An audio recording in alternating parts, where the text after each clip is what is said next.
Tamang-tama ito na pagsaluhan ninyo mga kamamsi. Gawa na kayo para sa ating Valentine's Day. Good morning mga kamamsi ko dyan. Meron tayo ditong 2 piraso ng pitsyo ng manok na tinanggalan ko na siya ng buto. Season lang natin yan ng konting asin. Siyempre magkabilaan dapat ang paglalagay. Durog na paminta. Budbura natin siya ng paprika. So, ayan, iset aside natin for 10 minutes habang tayo magpapainit ng mantika. Gagamit ako ng konting crispy fry. Then, isang sandok na all-purpose flour. Then, isang sandok din na cornstarch. Then, i-mix natin. I-coated na natin siya. Then, ipagpag nyo yung mga excess na harina.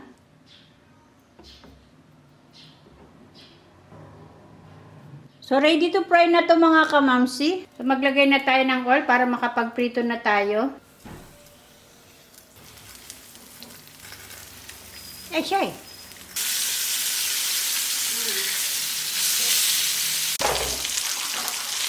Bango mga kamamsi. So, tanggalin na natin. Okay na to. Lalagay ako ng konting oil. Konting asin. Then, hintayin lang natin na kumulo. So, ayan, kumukulo na yung ating mainit na tubig. Gagamit ako ng 400 grams na spaghetti pasta. Pwedeng-pwede nyo itong pagsaluhan. Ngayon, darating na Valentine's Day. So, lutuin nyo lang to na tamang-tama lang. Then, salain natin. Set aside muna natin at magawa tayo ng pinaka-sauce niya. Pinatuluan ko yan sa tubig para hindi na siya malutak. Gagamit ako na flakes and oil ng Century. Salain din natin yung ating gagamitin na mushroom. Mag-start na tayo magluto mga kamamsi. Maglalagay ako ng 1 tablespoon na oil. Then, ang maliit natin na margarine or buttercup. Lagay na natin yung 4 cloves of garlic, isang sibuyas. Isa-gisahin natin. Saka natin ilagay yung ating pinaka-century tuna. Saka natin igisa-gisa. Lagyan natin siya ng 1/2 tablespoon na pamintang durog. Dagdagan lang natin mamaya. Then, gisa-gisa lang natin. Nagamit ako ng slice na mushroom. Lagay na rin natin. Then, igisa natin. Pagkagisa natin, lagyan natin siya ng 1/4 cup na tubig. Gagamit ako ng 200 grams ng extra creamy carbonara sauce. Then, isang all-purpose cream.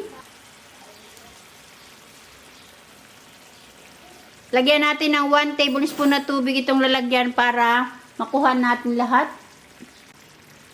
Saka natin haluin. Medium heat lang po ang inyong gamitin na apoy para hindi po naman dumikit sa ilalim. Then, nagyadyad ako ng 1/2 cup na quick melt cheese. Kung gusto niyo ng maraming quick melt cheese, pwede niyo naman pong dagdagan. Wala na po kami. Yun lang po ang tira. Then, lulutuin ko lang po yan sa mahinang apoy. O, diba? Lumapot na siya mga kamamsi. So, ayan. Okay na yan mga kamamsi. Nagsama-sama na lahat yung ating mga sangkap. And by the way, kukuha ako ng ating pang toppings. Ito siya. Saka natin ilagay yung ating pinaka-pasta. Hindi kaya masyadong maliit yung pinaglagyan ko. I think isasalin ko to. So, ayan. Kailangan isalin kasi maliit. So, ilagay na natin yung sauce na tinanggal natin. So, ayan, okay na yan mga kamamsi. So, ito na yung ating magiging pang-toppings. Lagyan natin ng konting dried parsley. So, ito na mga kamamsi. Tikman na natin. Kain na po tayo mga kamamsi. Ang sarap ng nung manok. Lasang-lasa at masarap din yung ating carbonara. So, itry nyo mga kamamsi. Tamang-tama na panghanda ngayong Valentine's Day. Happy Valentine's po sa inyong lahat mga kamamsi!